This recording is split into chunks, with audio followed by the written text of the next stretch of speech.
اعوذ باللہ من الشیطان الرجیم بسم اللہ الرحمن الرحیم۔ آن لائن وظائف اور عملیات چینل کی جانب سے السلام علیکم۔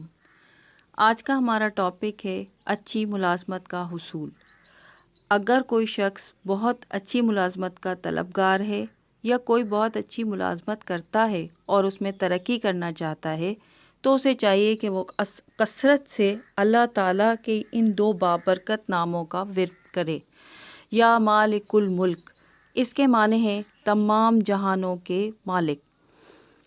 کثرت سے ان کا ورد کرے، اور اگر وہ چاہتا ہے کہ وہ گن کر تعداد پوری کرنا چاہتا ہے تو اسے چاہیے کہ روزانہ 7000 مرتبہ فجر کی یا عشاء کی نماز کے بعد اول اور آخر درود پاک کے ساتھ پڑھے اور پھر مقصد کے لیے دعا کرے، اور مقصد پورا ہونے کے بعد حسب توفیق کسی میٹھی چیز کا صدقہ کرے اور وہ میٹھی چیز معصوم بچوں کو کھلا دے۔